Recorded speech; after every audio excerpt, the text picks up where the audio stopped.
মহাবিশ্বের আয়তন কত? বিজ্ঞান কি তা আবিষ্কার করতে পেরেছে? এ ব্যাপারে আল কোরআন কি বলে? পর্ব ১। আসসালামু আলাইকুম ওয়া রাহমাতুল্লাহি ওয়া বারাকাতুহু। মহান আল্লাহর অপরূপ সৃষ্টি আমাদের এই পৃথিবী কতই না সুন্দর, পরিপাটি এবং সবকিছুই যেন কতই না সুপরিমিত। প্রকৃতির সবকিছুর মধ্যে কত সুন্দর সিস্টেম সেট আপ করা আছে।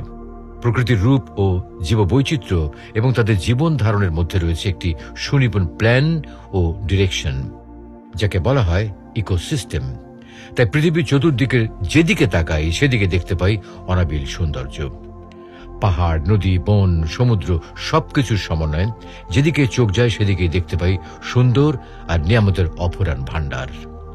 এ যেন শেষ হতেই যায় না, কারণ এই পৃথিবী এত বিশাল যে আপনি আপনার এই জীবনের সমস্ত সময় ব্যয় করেও এই পৃথিবীর সব সৌন্দর্য দেখে শেষ করতে পারবেন না। আর 2023 সালের সর্বশেষ সমীক্ষা অনুযায়ী আমাদের পৃথিবীর মোট আয়তন হচ্ছে 51,98,520 বর্গ কিলোমিটার।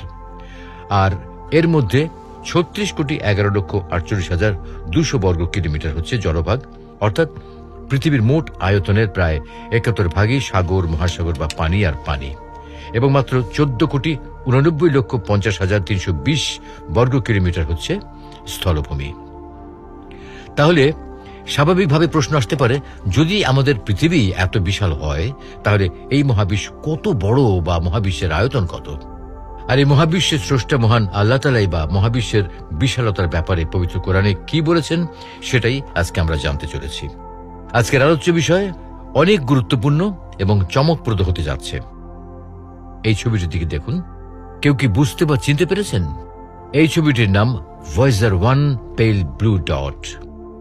পৃথিবীর বাইরের সবচেয়ে দূরবর্তী স্থান থেকে পৃথিবীর প্রকৃত ফটোগ্রাফ বা তোলা ছবি। পৃথিবী থেকে 600 কোটি বা 6 বিলিয়ন কিলোমিটার দূর থেকে তোলা পৃথিবীরই একদম রিয়েল ছবি। এখন অনেকেই বলতে পারেন, পৃথিবীর বাইরে মানুষের দৌড় মাত্র চাঁদ পর্যন্ত, বা পৃথিবীর বাইরে মাত্র 3,84,400 কিলোমিটার পর্যন্ত মানুষ যেতে পেরেছে। তাহলে 600 কোটি কিলোমিটার দূরে গিয়ে পৃথিবীর প্রকৃত ছবি কে তুলেছে? ভয়েজার 1। হ্যাঁ, এই ছবি তুলেছে ভয়েজার 1। ভয়েজার 1 এর মহাবিশ্বের অনন্ত যাত্রায় 600 কোটি কিলোমিটার দূরে যাওয়ার পর নাসার বিজ্ঞানীরা ভয়েজার 1 এর ক্যামেরা পৃথিবীর দিকে ঘুরিয়ে দেন এবং এই ঐতিহাসিক ছবিটি তোলেন, যেখানে পৃথিবীকে দেখা যাচ্ছে কলমের নিবের চেয়েও ক্ষুদ্র একটি অস্পষ্ট বস্তুর মতো। শুধুমাত্র এই ছবিটি